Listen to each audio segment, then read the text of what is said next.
Hello and welcome to the Learning Love Podcast. This is where we learn what love is and how to live a life of love in every area.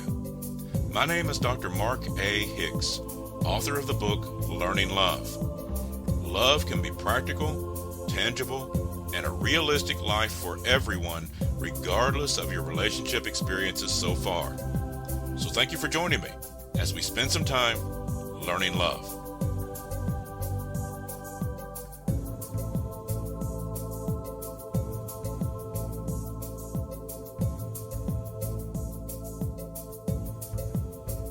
Love is the answer. Now all we have to do is explore all the questions. And today's question is, what about hope? Hope is an important concept, particularly when we're going through difficult times, particularly when things are dark. We need to understand the concept of hope. Even when things are going well, hope can have a lot of benefits in our life when we are actively practicing it, even during good times. But it's important to understand what it is. Hope is not just wishful thinking. If we say things like, I hope things get better in my family, I hope our marriage is in a better place next year, we're using the word hope, but the question is, are we taking the action that hope requires? Hope is an action verb. Hope requires action. Otherwise, we're just wishing. Or let's imagine, for instance, that we're having financial issues and we go buy a lottery ticket and we say, I hope I win. Well, we're using the word hope, but we're really misusing it. That's not hope. That's just wishing. You've got a 1 in 10 billion chance or whatever it might be. Yes, theoretically, you could win and that could change your financial situation, but it's really not likely to happen.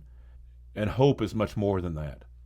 Hope is a real concept that things can and will get better, and that there are reasons behind that hope. There are reasons we can think that. So today we're going to talk about what hope actually is. It's much more than wishing.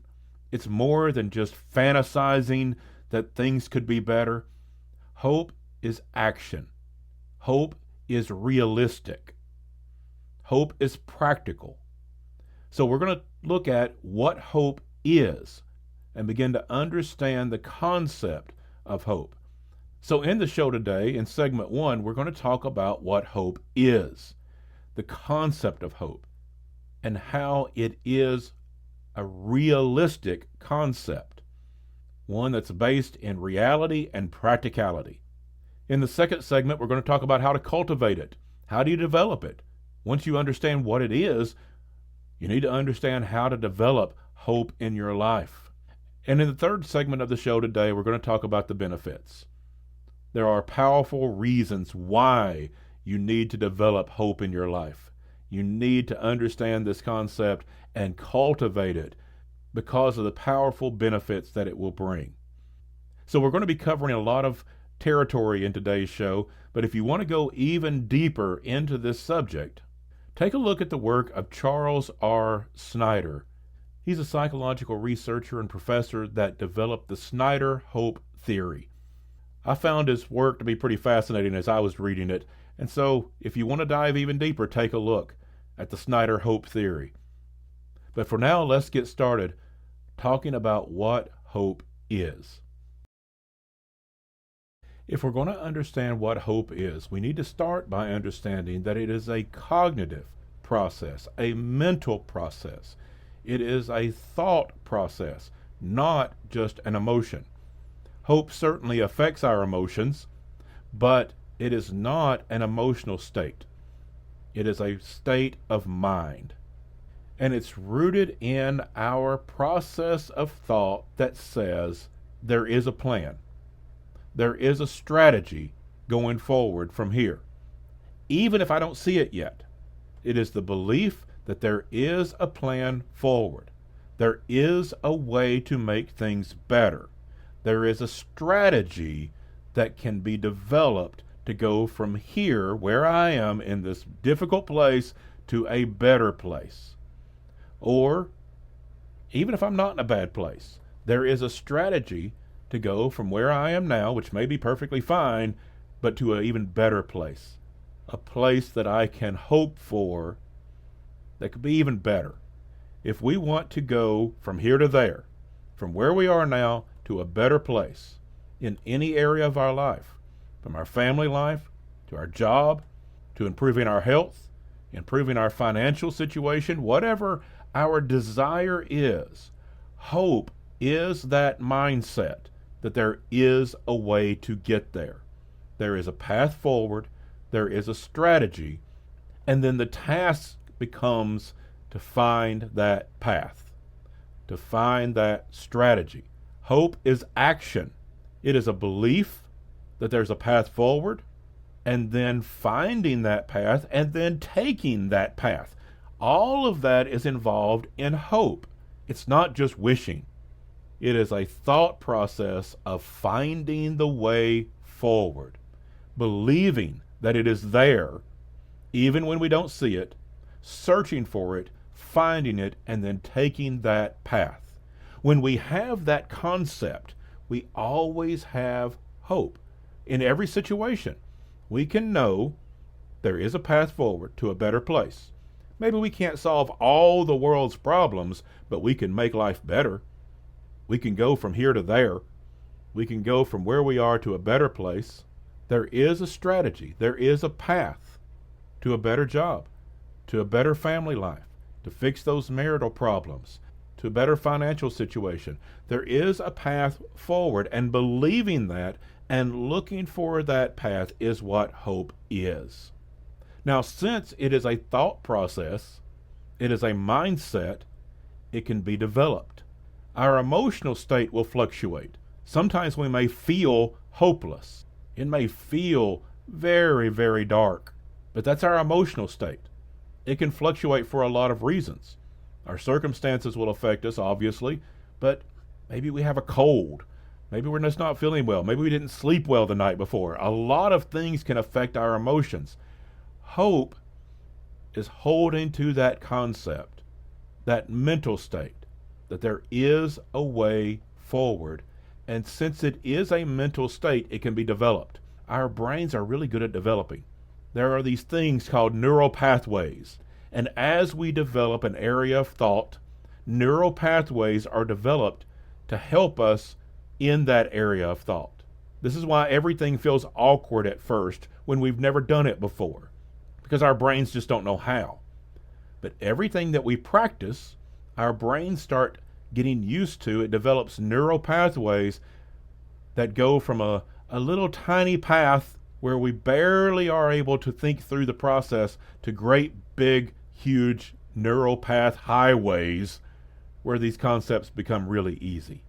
That's the way it is in everything in life. Everything that we work toward, everything that we work at, we get better at it as we practice because our brains learn how to do these things, and after a while we can do it without thinking.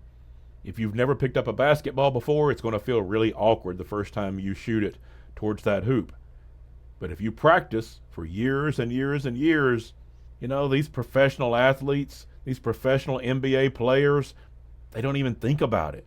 They're just in the zone.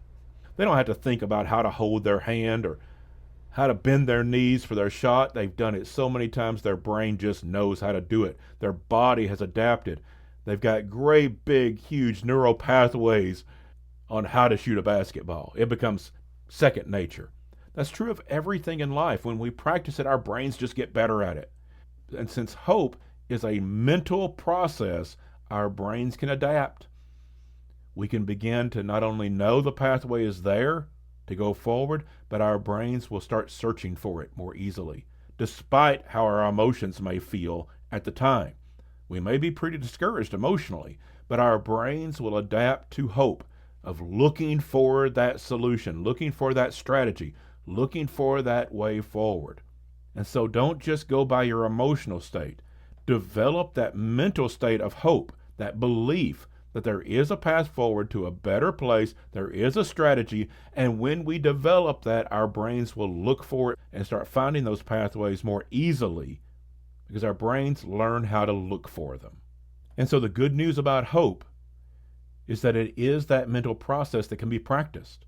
So even if you're feeling discouraged right now, even if things look pretty dark, that's your emotional state. You can start practicing hope, choosing to believe there is a way forward. It will feel awkward at first if you haven't done it before, but your brain will get better at it. And you'll start to see the pathway forward more easily in time. So start practicing the mental process of hope, the belief that things can get better because there is a strategy to get us there. So if hope isn't just wishing, it's not just a fantasy, it is a realistic, practical way of thinking, believing there is a pathway forward, a strategy to get there, and that you can find it, then how do we cultivate that hope? How do we develop that? First of all, start with small goals. If we want to go from here to there immediately, we're probably just wishing. That's probably just a fantasy. Hope is that I can take the next step, figuring out what that step is, and taking that first step, and then figuring out what the next step is, and taking that. Is that a grind? Yes. And that's why hope is a realistic mental process, not just a fantasy, not just an emotional wish list. It is the grind of believing I can take the next step and then taking that next step. Set a realistic goal. And when you achieve that, set the next one. Hope comes from knowing I can take the next step forward. And when I take enough of those, I'm going to get there. So keep your goals realistic. Take the next step forward. Don't try to do everything at once. Don't try to change your life instantly. Again, that's just wishful thinking. Hope is the realistic, practical reality that I can make it better one small step at a time and then taking that next step. However, let's not forget the big picture. As you're taking those small steps forward, keep in mind where you want to get to. Visualize that. Understand what you're working toward. No, it's probably not going to happen instantly, and that's okay. You're taking steps to get there, but keep in mind where you're wanting to get to. Let that be your motivator for the next step. Think about it. Visualize it. Meditate on it. Pray about it. Allow it to become a vision in your life so that you know why you're working so hard. You know why you're taking that next step. Let the vision of what your life is going to be motivate you to make the next right decision. And that just fuels our hope for the future that I can get there. Then, as you're taking those steps towards that better future, towards that progress, be grateful for every small step along the way. If you're in a really bad spot, you're not going to fix it easily or quickly in most cases. It's going to take a lot of good decisions, step by step by step, for a while. So don't wait till you get to the end to celebrate. And don't look at how far you have to go. That can be discouraging. Celebrate every small step along the way. For instance, let's say you have some health issues and you really need to lose 75 pounds. You can't lose 75 pounds overnight. That's not going to happen. And you can't just wish that you were 75 pounds lighter. You're going to have to work for it. But there is a path forward. There is a realistic hope that you can be 75 pounds lighter. You can lose that 75 pounds. There is a strategy available to you to get there. So set those realistic goals, losing 1 or 2 pounds a week maybe. At that rate, it's going to take a while to lose 75. So don't wait till you get there to celebrate it. Celebrate that first 5 pounds. Celebrate those first 2 pounds. Because that fuels the hope that you can get there. If you can lose 2, you can lose 2 more. If you've lost 4, you can lose 1 more the next week. If you've lost 5 pounds, great. That means you know how to lose 10. And so celebrate every small step along the way. If you just look at the long path forward, it can be discouraging. Keep the ultimate prize in mind. Imagine yourself 75 pounds lighter. Imagine how you'll look, how you'll feel, the activities you'll be able to do that may be difficult for you now. Keep that vision in mind, but don't wait till you get there to celebrate it. Celebrate every small step along the way. Every pound you lose, celebrate it. Every half pound you lose, celebrate it. Quarter pound. Enjoy the process of knowing it's going down little by little, and celebrate the whole pathway forward until you get to your goal. Because every small celebration fuels the hope that you can get to the next one. And finally, there is something very important to understand about cultivating, developing hope in your life. Hope, like everything else in life, is a team sport. You don't accomplish anything alone. That hope that there is a strategy forward, there is a pathway to get to where you want, that hope that there is a strategy to get there will always involve other people. If you need to lose a significant amount of weight, you need to consult your doctor. Maybe you need a nutritionist. Maybe you need someone to help you with an exercise program. At the very least, you're going to need family and friends to encourage you along the way. Life is a team sport. If you want to build a better relationship with your spouse, that's a team sport. It takes two people to build a better marriage. And you may need a marriage counselor or a relationship coach. The hope that we have is that we can develop a strategy, and that strategy will always involve other people to encourage us, to instruct us, to guide us, to teach us, to help us, and I'll say again, to encourage us. We need that. And that continually fuels more hope in our life that we can get there because we've got the team around us to help us get there. And so to cultivate hope in your life, set small goals, visualize where you want to get to, meditate on it, pray about it, think about it, let it be a powerful vision in your life. Celebrate every small victory along the way and understand that it's a team sport. Everything is. Whatever you're wanting to achieve, that strategy, that pathway is going to involve other people, whether it's friends, family, or professionals in your life. Get the help you need. And when you do that, it's going to bring a lot of great benefits into your life. So let's talk about those now. If we give up wishful thinking, just a fantasy that things will get better, and we embrace the real, practical concept of hope, believing there is a pathway forward, a strategy that I can find, and we cultivate that through those small decisions, through visualization, through gratitude, and through support, it's going to bring some really big, important benefits. First of all, it's going to build your resilience. Imagine a life where no matter what happens, you have an understanding you'll find a path forward. Yes, it's going to hurt when bad things happen. We're not going to escape the pain of life. Yes, there will be emotional responses to that are perfectly valid. But in the midst of the pain, in the midst of the sadness, in the midst of the struggle, there is an understanding I can find a way forward. There is a strategy to a better place. Even if I don't see it yet, it's there. And I can get the help I need to see it. I can talk to the right people to help me find it and start taking that first small step forward. There is a resilience in that. There is a strength in that. It doesn't keep us from grieving. It doesn't keep us from hurting. It doesn't keep us from the sadness of life, but it does keep us from the utter despair. It keeps us from the hopelessness. Sadness and grief are healthy aspects of life when bad things happen. Hopelessness and despair are not. When we hold on to the concept of hope, it brings a resilience that yes, I'm going to hurt.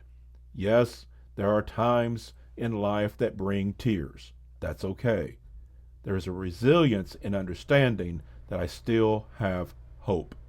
In addition, there's plenty of good science out there that shows us that hope is good for our health. That kind of resilience, that kind of belief is good for our health.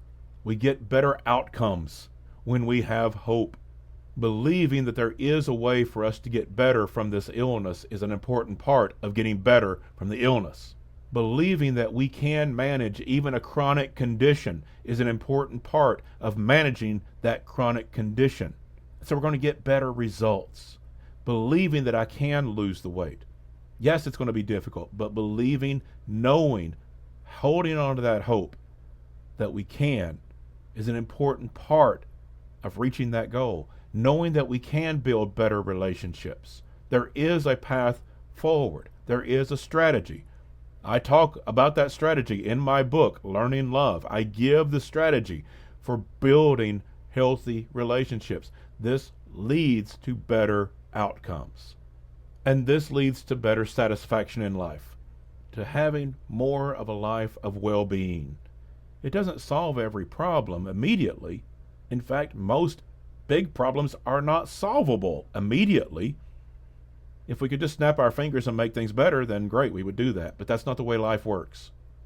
Hope leads us to look for the strategies, the pathways that make things better. And knowing we have that leads to a higher level of well-being. And so we don't feel as anxious.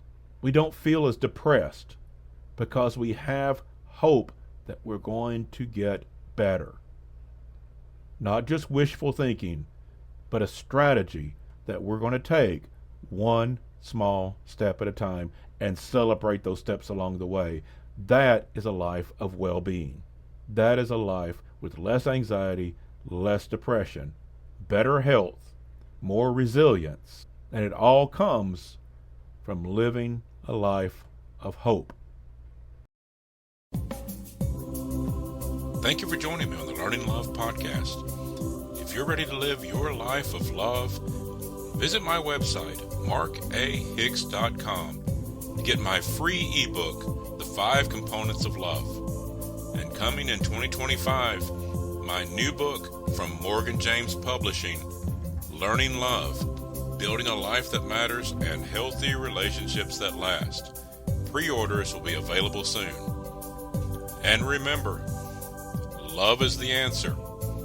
Now all we have to do is explore all the questions. Love well, everyone.